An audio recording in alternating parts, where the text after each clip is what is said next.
পশ্চিম এশিয়ায় সংঘর্ষের আবহে এক ধাক্কায় বাড়ল বাণিজ্যিক ও বাড়িতে ব্যবহারের জন্য রান্নার গ্যাসের দাম।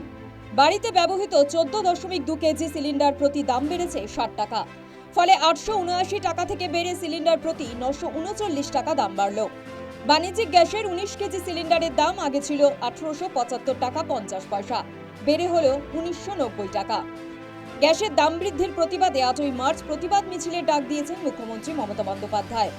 কেন্দ্র মানুষকে ভাতে মারার পরিকল্পনা নিয়েছে বলে অভিযোগ মুখ্যমন্ত্রীর।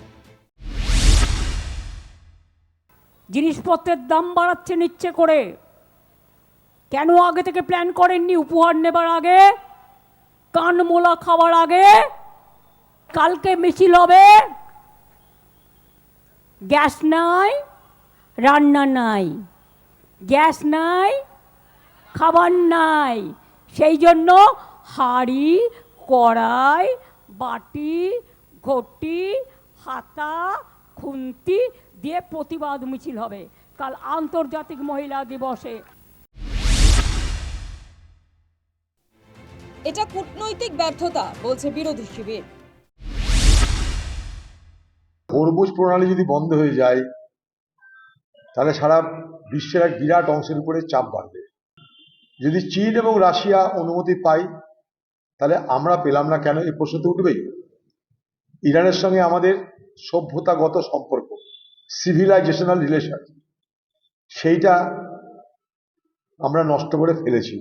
স্বাভাবিকভাবেই এটা কূটনৈতিক ব্যর্থতা তো বটেই। এলপিজির দাম বৃদ্ধিতে ভারতীয় অর্থনীতিতে চাপ তৈরি হতে পারে বলে আশঙ্কা অর্থনীতিবিদদের। আমেরিকা, ইসরায়েল, ইরানের উপরে অ্যাটাক হলো, আর এখানে ভারতবর্ষে আমার আপনার হেসেলে আগুন লাগলো।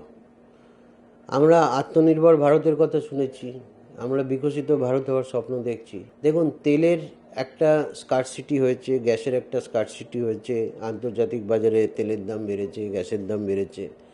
কিন্তু যুদ্ধটা তো এই গত শনিবার থেকে শুরু হয়েছিল। যুদ্ধটা হওয়ার আগে পরিস্থিতি এমন ছিল যেখানে সাধারণ মানুষের প্রত্যাশা ছিল যে গ্যাসের দাম হয়তো কমবে, পেট্রোল ডিজেলের দাম হয়তো কমবে। কারণ আপনারা জানেন আন্তর্জাতিক বাজারে তেলের দাম, গ্যাসের দাম অনেকাংশেই কমে গেছিল।